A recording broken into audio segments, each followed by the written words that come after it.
Hi everyone, I seem to be in the throw of making a few videos about gold, which is no bad thing, it's an interesting subject. But I do try to come at it from a slightly different angle wherever I can, than just saying hyperinflation and therefore buy gold, which I think is well represented on YouTube. I recently posted on a message board suggesting that outlying psychological influences might begin to assist gold in the future, as the reality of the mess that we're in, the financial disaster globally that we're in, sets in and popular culture begins to adjust to incorporate the new mood, just as it's done in the past. The old idea of hem lengths and music reflecting the economic situation in the past.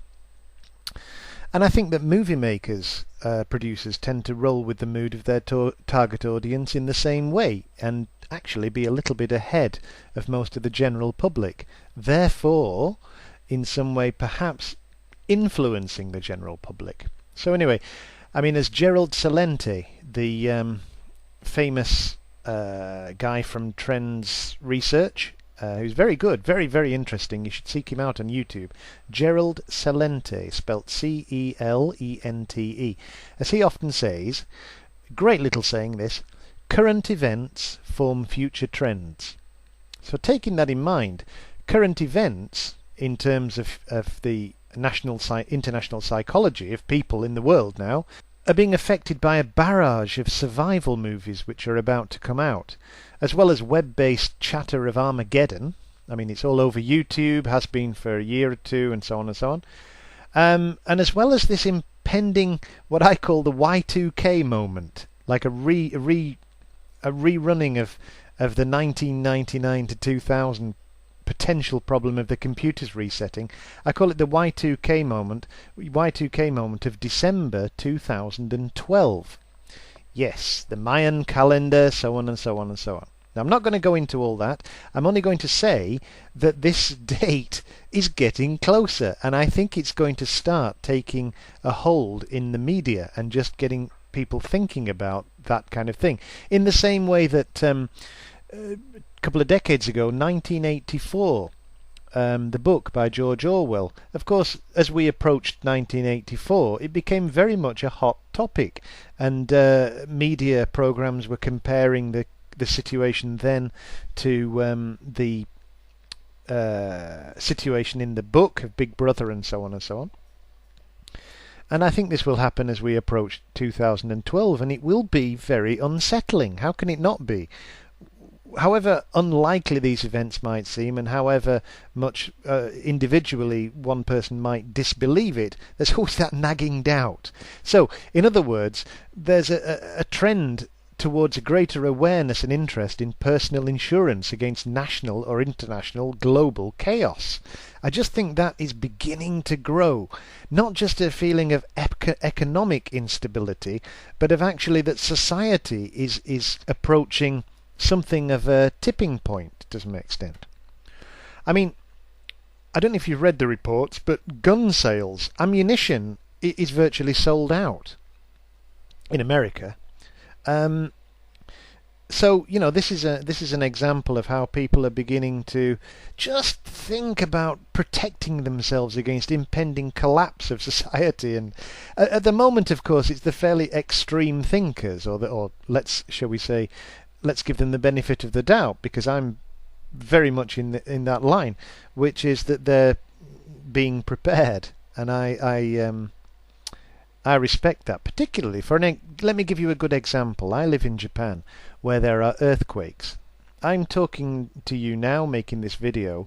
Any second, this building could begin to shake with the great earthquake that's well overdue for Tokyo. I hope it doesn't, but it could. If it does happen, A, this video will stop, B, I'll be out of the door very quickly, but C, I'll have with me a bag which is prepared and waiting, in which is survival stuff. Because we're not talking about survival from the fallout from Bear Stearns going bankrupt. We're talking about the actual building that I'm in now collapsing around my ears, which kind of brings it home. That kind of thing we prepare for. But with the events, the economic events and the social events as they're going, I think this will become more and more. in people's awareness. Now then, with that in mind, as I said, no one buys guns, tinned food and medical supplies to protect against impending collapse of society, only to then store their wealth in a Bank of America savings account, surely. In other words, gold. Now then, a couple of movies, just to explain my point or to give it some support, a couple of movies are coming out soon, and they're good examples of what I mean. They'll actually look really good. I can't wait to see them. The first one is called The Road. It's a post-apocalyptic survivor movie, protecting one's family against the ravages of a world gone to hell and the madness of other desperate people. And that's an important point if you watch the trailer, which is linked in the more info box. And I think it looks really good. I can't wait.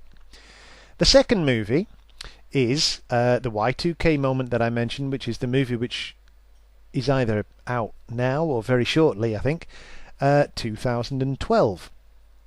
From the blurb from the movie, quote,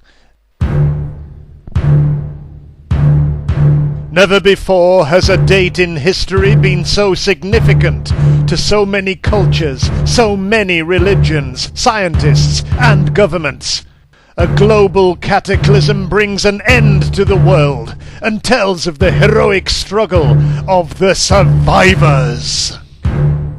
Popcorn is available. Please refrain from smoking. Thank you. The common theme is survival in a world where civilization has broken down. And they're just two examples of movies which are coming out which are going to reinforce this feeling, I think. Now, of course, movies are just, very extreme versions of real life in general.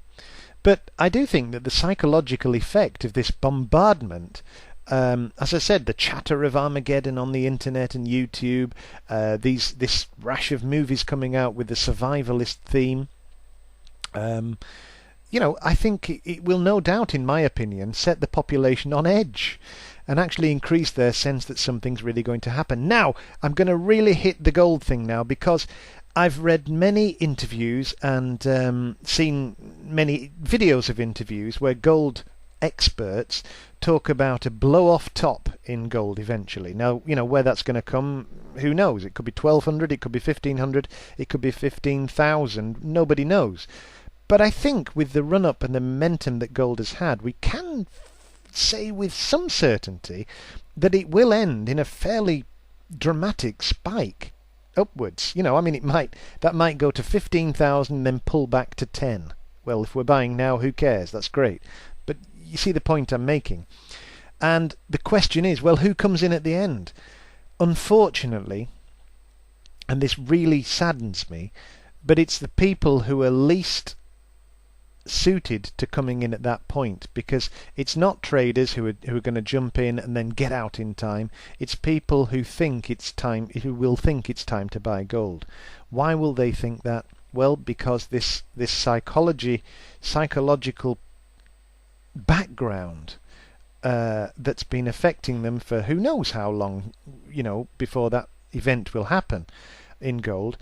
But it will be things like these movies and the Armageddon talk and more economic problems which are going to come. I mean, we're living in Neverland now on the stock market, and of course the media are reflecting that in their shall we say, over-optimism.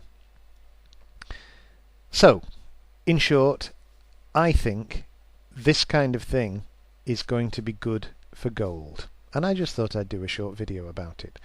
Bizarre as it may sound, such a mood will, I expect, help gold to take hold in the psyche of ordinary folk. Not traders, not investors, ordinary folk. Just as the shock of economic collapse last year and earlier this year has actually helped guns and ammunition sales so far. Just thinking out loud, but I do think that this topic will actually be discussed in the media when gold really skyrockets. Thank you. Bye.